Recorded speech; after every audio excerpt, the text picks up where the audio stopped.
everyone, Aimer back with another Mission Impossible episode review as we come towards the end of the Revival series. This time I am reviewing from the Revival Season 2, Episode 7, which is called Target Earth. So we start this one in the Australian outback where a shuttle is about to be test launched. A woman drags an unconscious man onto the liftoff platform and leaves him there, telling him that he was too good for something or other. She returns to Mission Control where she claims she doesn't know where the man is. And the test launch is successful, vaporizing the poor guy. I guess it was really a test ignition or something like that. Jim gets instructions from a library using spy speak just as it's closing. The mission, the man we saw was supposed to be the lead pilot for the shuttle Frontier 1. The first privately manned spaceflight supported by the international company called the Eurospace Consortium, and his disappearance is considered suspicious. The mission, as the shuttle is carrying interesting equipment such as a powerful laser, the IMF must prevent it from being used by terrorists. That's a pretty lame mission statement, but whatever, let's go with it. In the apartment scene, we're told that Grant and Shannon have already gone in. Smart, as a doctor and a pilot candidate with laser expertise, respectively, and the others are going in for other important undercover roles. Grant has been helping Shannon with the technical stuff through a hidden earpiece in her earring, and Nicholas arrives for the final test to see who will in fact be the lead pilot, between Shannon, aka Judith Rand, and Matthew Rhine. The two go into the shuttle, for whatever reason, and a test simulator runs. Grant feeds Shannon the information she needs. She aces the test, with the woman we saw at the beginning visibly bothered at this. She goes to a console and activates the actual launch sequence. Shannon starts to get out of her seat, but Ryan smacks her unconscious to the horror of the IMF members below. Grant tries to stop the launch, and the others warn Ryan he's being reckless, but it's too late, as clearly the deception has been planned long in advance, and the shuttle takes off and goes into orbit, with command controls from Earth locked out. At the control center, a group of men armed with machine guns enter, and the woman, Alina, tells the others that the base is now under the control of General Robard, whose men rough up those who protest. Robard is perturbed at Shannon's presence on the shuttle, but is told by Ryan that Alina decided that a laser expert was needed. He kills Alina for not consulting him about it, as a stern warning to the others that he means business, and the others realize that they need to fall in line for the immediate future. Shannon wakes up, shocked at the turn of events, and to find out that she's out in space, and Ryan shows her their first task, destroying a communications satellite, cutting off traffic between NORAD and Europe, and getting everyone's attention. And then he uses another satellite to allow Robard to patch into news stations, demanding that the U.S. release control codes to one of their military satellites for his organization's exclusive use, or else he'll destroy every satellite in orbit. And he sets a deadline of 3 hours. The IMF members still on this planet roll into what action they can. Max puts a tap on a camera so that they can get footage of Robard to make a mask, and the team is able to relay some information to Shannon, indicating that they're formulating a plan. Grant discovers that the laser wasn't fully tested before launch, meaning that it could be a way to regain control. Shannon says she needs to run some tests, but Ryan tells her to stay put, as clearly the laser is running fine. He just used it. With Alina dead, Robard tells Jim that he's in charge of keeping the mission personnel in line. Jim notes Robard's chain smoking, and Max spots a ventilation shaft near the command station where Robard watches. Meanwhile, Ryan gets to the military satellite, which has a nuclear power source, and the NORAD general prepares to wipe out the command base to prevent further mayhem, if necessary.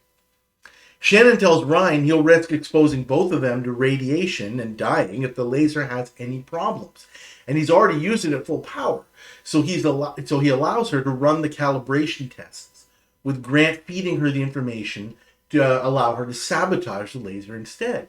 But there is a malfunction, so Ryan tells her that as a trained laser super expert, she'll have to go outside the shuttle to fix it. Jim prepares a special cigarette for Robard as Shannon puts on a spacesuit and approaches the laser. Grant walks her through the steps as she responds to him carefully so as not to tip off Ryan, with NORAD telling Robard the base will be annihilated in an hour. Max simulates a radiation leak near Robart, who is taken into the biolab for decontamination, asking for a cigarette, which Jim helpfully provides, putting Robart into a haze, allowing the masked Nicholas to take his place. Nicholas, as Robart, tells his commander to get the men together for a briefing as Shannon completes her task and prepares to get back in the shuttle, but her tether gets snagged and she's forced to remove it. Ryan slyly takes the opportunity to use a laser to knock her away from the shuttle, and she floats into space.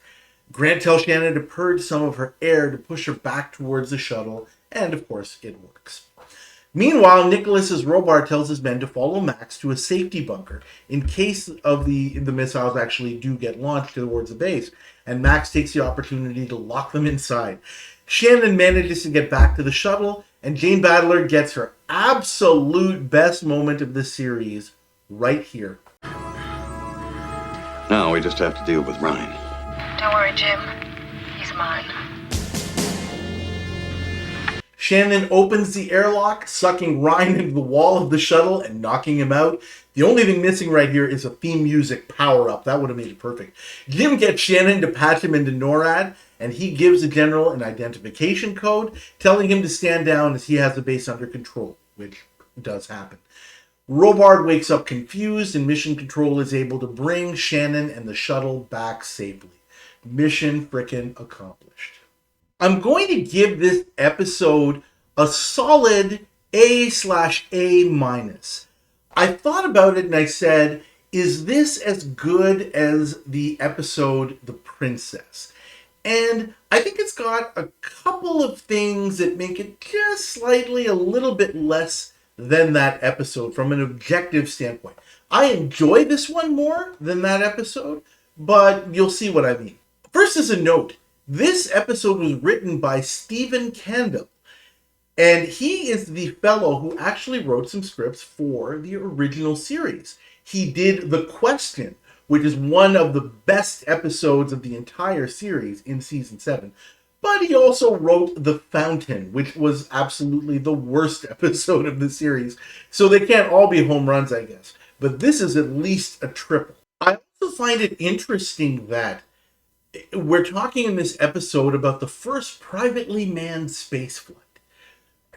Amazing how, I've commented before about how this was such an amazing time in history where, we had some technology, there were some ideas, we didn't have full-on internet yet and have the interconnected world that we have now. And here today in 2023, we have things like SpaceX and, the prospect of having, private space flights and that sort of thing. And it's just kind of amazing how in some ways this series is able to be in that time frame where some of this stuff is so prescient. Anyway, let's move on to the good. I think I can actually do this more of a traditional review sort of way, starting with the good. This episode visually is very nice. I really like the way that it looks. Yes, of course, a lot of the stuff is done using a green screen, and some of it is obviously, 2D models and that sort of thing. But it's not super obvious. It's only obvious because now, of course, we have HD screens and things like that. Still, overall, it creates the right atmosphere, it creates the right kind of effects, and I think it's great. You can argue, and I would not debate this, that this is kind of a hokey premise for an episode. Like, this is not anything that bears any semblance to reality in terms of the action that happens and the events that happen in this episode. However, I do think that it is a very clever plot despite that. It reminds me a lot, if I can put a callback in here. It's very, very difficult to think of a callback for this episode. But the one that it reminds me the most of is Encore from season 6. Not in terms of the plot or the mission, but in the way that it is kind of a hokey idea that works and comes across well and is really entertaining because of the way the cast sells it.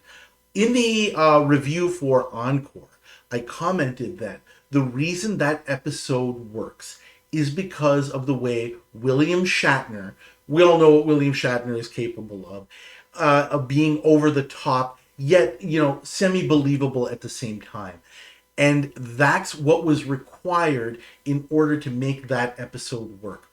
Here, the entire cast sells it, the premise of what's going on, makes us feel it, and that's why this episode works. I also like the music. The scenes in space have this kind of, lilting music and rhythm. It kind of reminds me a little bit about some of the scenes from, Star Trek movies and things like that, where it's just kind of gentle to kind of establish, this mood, which is a little bit ominous, kind of quiet, just kind of what is needed for the proper level of suspense. And speaking of suspense, there is suspense maintained throughout the entire episode, really. We don't know what's going to happen. You know it's going to, in the back of your mind, you know that it's going to work out in the end and the mission will be accomplished. But because it's a good story and the way that the screenplay is laid out, you want to watch it and you want to see it through to the end. Like, man, I really want to see what happens. That's what I feel when I watch this episode. Even though I do know what's going to happen, I love watching it unfold. And that is the sign of really, really good work by the entire crew to make the production. Also good. Everybody knows that I love Jane Bachelor. She is my favorite female agent on this show, including Barbara Bain. Barbara Bain, and you'll hear me talk more about this when I continue, the best of the female agents thing. Yes, Barbara Bain set the tone for the series. She is incomparable. Looking back, there's nobody who quite approaches her level. But damn if Jane Bachelor doesn't come close because of episodes and performances like this. The scene towards the end where she takes out Matthew Ryan is the best fist-pumping sequence of events. And the way that goes in the revival, hands down. I love that moment. Speaking of which, let's talk about the villains. We have Eli Danker as Robard. I think that he is great as a menacing villain. This guy looks like a scary villain. Almost, kind of almost like a cartoonish supervillain in a way. But the way that he, comports himself and his mannerisms, you know that this guy's serious. He's not a joke at all. Compare him to the last episode where we had Kevin Miles as General Zabos. That guy was borderline laughable. Not Kevin Miles' fault. That's the way he was directed to play it. You know that this guy, it's very easy not to take General Zabos seriously. This guy, you have to take seriously. And I felt that, we have, as Matthew Ryan, we have an actor named Louis Fitzgerald. I looked him up. He's a very prolific Australian actor. He's still in the business, actually. He's still, doing shows. He's a little bit iffy here. And again, I'm sure that that's the way that he's being directed. He's very, very smarmy. And in that smarm is designed, to generate heat and dislike for the character. But he's in Robard's shadow. And so there's a little bit of the problem that I pointed out before where you have multiple antagonists. So, he doesn't generate as much heat, so to speak, as Robard does. However, the writers, Stephen Candle specifically, was able to mitigate that because the way the footage happens in two separate things. There's two plots that are going. There's a plot on Earth, and there's the plot that's going on in the shuttle. Now, they're linked, obviously. But the two villains are physically and story-wise separated that way. So one thing that I really liked here is that on Earth, the men take out Robard, right? They take him out by outsmarting him. We don't have a Disney villain death. We don't have a guy. We have a guy actually being outsmarted and defeated by the IMF, which is what the IMF should do. That's the way missions should happen. However, Matthew Ryan is taken down by Shannon. That was great, and it's so perfect the way both of those plots play out. It's very, very cathartic to see Ryan taken down, because for Shannon, I put it kind of like this: in the command base, the men are doing their duty from a mission standpoint. We are completing the mission by taking this guy out. But for Shannon up in space, it's personal. I am taking this guy down. That's what she says, and it is awesome.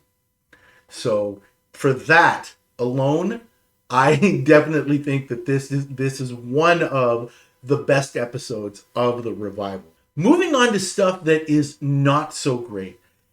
A few things kind of bother me in terms of some things that are not good. First of all, the way that Robard and his crew are just kind of able to, waltz into the base. There's no security on the base, really? I didn't, it's not like we need to turn this into a Michael Bay movie and have a big gunfight or whatever, where security tries to keep Robard's men out. But there should be some security on the base, is what I'm thinking. That was a little bit weird. Maybe, it was something that, this lady Alina was able to kind of take care of or whatever, but we really don't get any inkling of how that is. At first, it bothered me a little bit when I heard in the apartment scene that, Grant and Shannon are not there because they're already part of the assignment, but Jim, Nicholas, and Max are there, and they are telling each other, and through them, the audience, really, what their roles are going to be. Now, that reminds me of some of the lameness that we encountered in season 7, where we would have that kind of stuff in the apartment scene. And that was designed to just pad the episode because the plots were so thin. I don't think that is quite the reasoning that it happens here.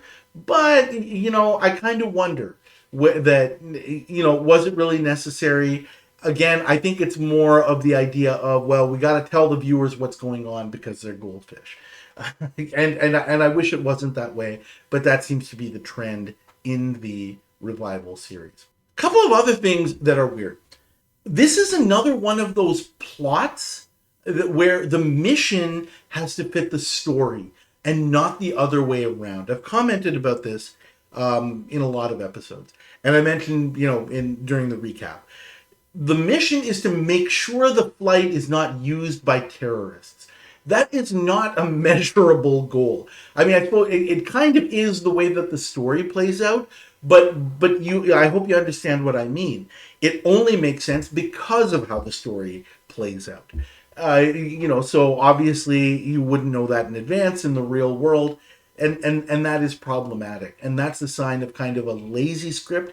Not that I think this is an excessively lazy script, but that probably, tying the mission into it was really, really strained. And that's not good. There had to be a better way to create a premise for this. I'm sure that there was another way it could have come across, and we could have been told that the reason the IMF is getting involved, obviously there are security issues for the United States here, which is why they're involved in the first place. But just a little bit more detail, I'm sure that there was something that the writers could have come up with to say that, this is what the IMF is supposed to do, and this you need to look out for this specific thing. I also didn't quite like the way that Robard's motivation wasn't exactly clear. Like, what kind, he calls himself the leader of a liberation front. Well, a liberation front is usually attached to a country or to a region. So he's just a liberation front for something. It doesn't really matter for the purposes of the story, though.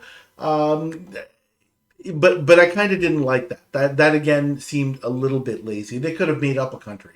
Maybe that would have been better than nothing. Speaking of Robard as a villain, I think that he does avoid the kisses of death Rhine has some lameness going on, but I wouldn't really say that Robard fits into any of the three categories of the Kisses of Death. Certainly, he's engaging. He's not a schmuck, although the IMF are able to take him out, but they do so in a very, very clever way. I also there are some production issues as well that I noticed, which is why I bring the rating for this episode just a little bit down. General Ransom of NORAD clearly has an Australian accent, and it's very, very difficult for him to hide it. As an American general, he should not have an Australian accent, but whatever. The one thing that really stood out to me, though, and I don't know how this was missed. I guess it was probably the producers probably figured, it won't matter. It's just for a second or two. In the final sequence where, Robard is defeated and the shuttle is actually able to get back safely, Alina returns. She seems to have been resurrected and is clapping with the others in Mission Control. She's wearing the same red blouse that she was wearing in the beginning of the episode. That's why I noticed her, because she's standing out from the others who are all wearing fairly plain colors. White or black or beige or whatever, but that red blouse just really stands out. And I'm like, what is she doing there? That's not supposed to happen. And I guess the producers say, hey, oh yeah, just get in there. We need more people clapping or something. And I'm just like, oh boy. They obviously didn't think that, 33 years later, I would be sitting here dissecting this episode. But you know what? Whatever. You can't make omelets without breaking some eggs, right? I'll wrap it up with that, I think. This, as I said, is a really entertaining episode. I think it's Jane Badler's finest hour, one of her finest hours. She'll have some more really good ones. And I'll just end it here. Thank you guys, as always, for watching. Please like this review video. Please subscribe to the channel if you haven't already. And please leave your comments about this episode and others. And I'll be back again with some more videos very, very soon. Thank you again, and I'll see you next time.